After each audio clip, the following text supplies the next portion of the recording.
Hey, you ever read the Bible? It's hilarious. Hey, thing about the Pope is this guy's never read the Bible. He's just the Pope. Israel's constantly under attack by its neighbors, the Amalekites, the Philistines, you name it. And they fight back with God's blessing, and they kill. And that's what they're supposed to be doing.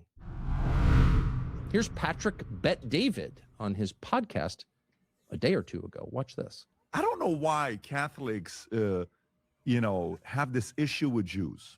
I don't know what it is. They have this, I don't, listen, I get the Jews have issues with Christians, and they'll make fun, and they'll say stuff like, oh, your Jesus is going to do, they'll say, well, he was a Jew anyways, right? Yeah. But then Catholics have that issue with Jews. And they act like, they're all innocent and everything. And when you look at Catholics, the amount of centralized power they have. Centralized. If you know what the total Catholic population is worldwide? It's like 1.213 billion. Jews are 15 million. 15 million. But Jews are decentralized, meaning Jews don't have somebody they listen to that says, hey, you better do this. Catholics, God forbid you say something about the Pope. They're like, hey, man, listen. Yeah. Who is that Pope figure in the Christian community? We don't have one. No. If I ask you right now who's the Pope in the Christian community, you don't have somebody to look at. Who is a witch pastor? Yeah, exactly. No, they don't. We don't have one. It's an independent network. It's just the Bible. So if you look at only Catholics and Muslims have somebody that they look at as their supreme leader, like, you got to go to somebody. But even more, it's Catholic. Well, there's only two theocracies in the world. Catholicism? Islam. I'm sorry, the Islamic Republic of Iran. Yep. And the Vatican. Yeah. Those are the two major theocracies.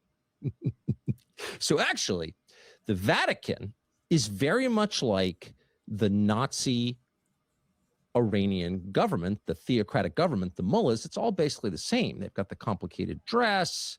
They hate the Jews, as Patrick Bet-David just said. Catholics have a problem with the Jews.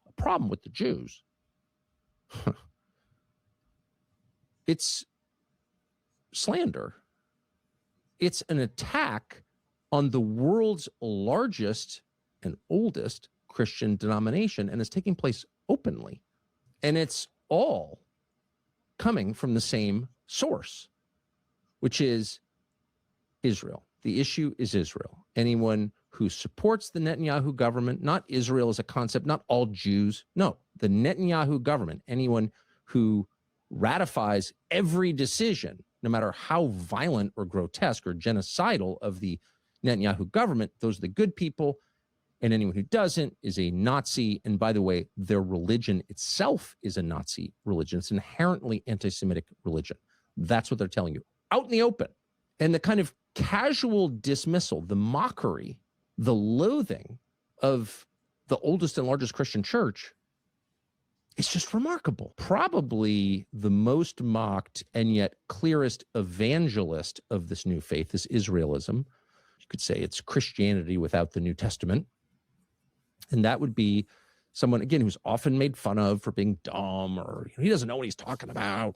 But it's sometimes people like that that give you the clearest picture of what the people in power really are talking about. And that person would be Sean Hannity over at Fox News. Not a bad guy, not a mean guy, lifelong Catholic. If you asked him, are you a Catholic? Absolutely. Yeah, I'm a Catholic. And I think he is.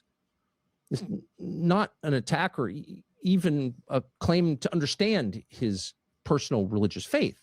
But watch Sean Hannity, cradle Catholic, describe the Pope. This is his reaction to the President of the United States attacking the Pope, head of the Catholic Church. And here's Sean Hannity's response as a Catholic to that. Watch. He doesn't want any conflict anywhere. And he was talking about violence. And I'm like, have you even read the Bible? Have you read the conflicts, the wars that the Israeli people they were empowered by God to defeat their enemies? Did you ever hear the story about David slaying Goliath through the power of God with a slingshot against this massive giant? Or the conflicts and the wars of King Saul and so on and so forth. And frankly, all throughout Israel's history, they've been, surrounded by enemies. But as God's chosen people, they against all odds keep winning. Pretty amazing. So it does take a kind of cable news mentality to say of the Pope, hey, you ever read the Bible? It's hilarious. Hey, thing about the Pope is this guy's never read the Bible. He's just the Pope. So there's that. Okay, it's funny. But listen to the content, which is actually more interesting and less funny and a little meatier than it seems at first. So the Pope is saying, look, I'm a Christian leader. The Christian gospel, which I represent, however imperfectly this Pope may represent it, from my perspective, imperfectly, but whatever. All Christian leaders have a duty to consult the gospel as they think about their positions on things. That's the whole point, is the gospel. And as a Christian leader, the leader of the biggest Christian denomination, like I'm not for war. And maybe some wars are possibly defensible under just war theory, which no one ever really explains. But you can imagine a war of self-defense that most Christians would feel comfortable with. Being a Christian probably doesn't necessarily mean you oppose all violence in all circumstances. Maybe it should, but in practice it doesn't. But this Pope is just saying something pretty conventional like that. Nothing crazy, actually. No name calling, no great departure from Christian theology or ethics as people have understood it for thousands of years. And the response is, hey, you haven't read the Bible? There's a ton of killing in the Bible. Israel's constantly under attack by its neighbors, the Amalekites, the Philistines, you name it. And they fight back with God's blessing. And they kill, and that's what they're supposed to be doing, which is true, by the way. It is all in there, but it's not in the New Testament. And for Christians, that's the difference. It's not a matter of the Old Testament being irrelevant. It's certainly not. And Christians understand it as one long story. And as Jesus famously said, I came not to abolish the law, but to fulfill it, to bring it to its intended conclusion. I'm here so that the law will have its desired effect on you. But Jesus never offers a single order to kill or hurt anybody. And there's no place in the entire New Testament, the four Gospels, the letters that follow, mostly from Paul, and the vision at the end by St. John called Revelation, there's not one page or sentence in the entire New Testament in which Jesus is recorded saying, they're very annoying, or they're a threat, or they disagree with us, or they're of another faith, kill them. Not once. In fact, it's the opposite of that. In fact, it's so clearly the opposite of that you have to wonder who's reading the Bible and who isn't. In Jesus's very first sermon, in the very first gospel, Matthew 5, the famous Sermon on the Mount, he addresses this really clearly. And I think anybody reading it for the first or 100th time comes away thinking, well, a lot of things, but among them would be Jesus is really down on violence and he's really down on greed. Very much opposed to both, because he says it really, really clearly. And not just down on violence and greed, but taking the prescriptions against those things in the Old Testament and accelerating them to a point that shocking, really, to modern ears, to ancient ears, to any human being. The demands that Jesus makes on people are shocking. He says, for example, all in Matthew 5, worth reading, amazing, really, radical, not really of this world at all, which is kind of the whole point. He says, you've been told not to kill, don't commit murder. Moses told you that. I'm telling you, don't be angry. If you curse somebody, you risk going to hell. That's what he says. So you can debate what that means. Is it possible to apply that standard? Can you actually live up to that? Pretty hard. But what you can't conclude is that Jesus is in favor of dropping bombs on kids, blowing up entire apartment buildings, raping people in prisons. You can't conclude that because it's the opposite of that. And so if you have concluded that by reference to Old Testament texts, the book of Ruth, you're espousing the tenets of religion, but it's not Christianity. It's our new religion, Israelism. That's just what it is.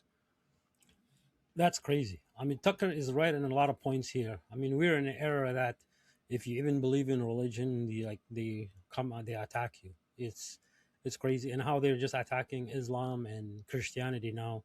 And Islam doesn't believe all this propaganda that's going on, that people are being like brainwashed and telling them Islam is evil. If you look at the Quran, it says that if you kill one person, it's like you killed all of humanity. And if you save one, it's like as you saved all of humanity.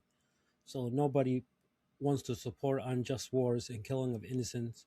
Even in Islam, the rules of war is you can't harm children, you can't harm animals, you can't cut a tree, you can't harm kids, you can't harm old people, You just fight the people who fight you, and that's only for self-defense. And it also says that when they stop fighting and they want peace, you have to also decline to peace. But these people, it's now they just demonize religion so bad that so that way they can do whatever they want with it, and then demonize these people so it's okay to bomb them or nuke them or whatever, so you don't feel sorry for these people. And that's what's going on. And you have to understand these people they have phd in deception and dividing and conquering people, and they'll turn you against each other and mess up your whole country. And that's what's going on. And Tucker is calling this out, which is 100% correct, whatever he's saying. But yeah, but that's what it is. And but don't fall for it. It's just lies, lies, lies, propaganda. They tell you, these people 70 virgins, 72, 73, whatever virgins. This is all lies, because this is not in the Quran. In the Islamic books, this is not in the Quran. And but people promote it like it's part of the Quran, and the Quran is the word of God. It says, hey, believe in God, believe all the prophets, Jesus, Moses, every prophet. So Islam is not a new religion. It's just been continuation of other religions. When God sent the Torah, and people they said, okay, you send the Torah, that's it, we don't want no more prophets. That's why when Jesus came, they rejected him. They're like, yeah, okay, no, we already got the message, we don't want any more prophets, we're not going to accept any more thing. And then God sent Jesus with the Injil, and to tell people, hey, this is God's religion. You can't just close it and just say only us, we believe whatever that's sent, but we don't want nothing else. And when Jesus came, he brought the Injil. He didn't bring Christianity like people also, like after Christ, they just say follow. When you follow Christ, that's where Christianity comes from. But he had the book, the Injil. And also after that, people started making Jesus God or Son of God and so on and so forth. And then that's what happened. And then God had to send he had to revive his message, and he sent the Prophet Muhammad, peace be upon him, and to revive the religion and to tell the world, no, God's religion is open to everybody. Whoever wants to believe, believe. Who doesn't want to believe, you don't have to believe. God gave you the free will to do what, like to believe or not believe. Like nobody else has that. The animals, they don't have free will. Everything worships God, whether there's a rock or everything is under the will of God. So, and that's what happened. So when you try to close God's religion, he will revive it. And after the Prophet Muhammad came, God said there's no more prophets coming. So let whoever, God says in the Quran, he says that if he wanted, he could have made us all one religion, one people. But God knows his knowledge is greater than ours. So we can fight and this and that and this, but at the end of the day, we are all one humanity. Doesn't matter what you believe, Christians, Muslims, Jews, whatever. Everybody, you keep your way, keep your way, keep your way, and then we just live as humans. Be nice to each other, good neighbors, help each other. That's the whole idea of humanity, not to destroy and kill each other. And this is evil, and people that work for evil. But don't fall for all of these propagandists. But if you find this video to be useful and you want to support the channel, please like and subscribe, and we'll see you in the next one.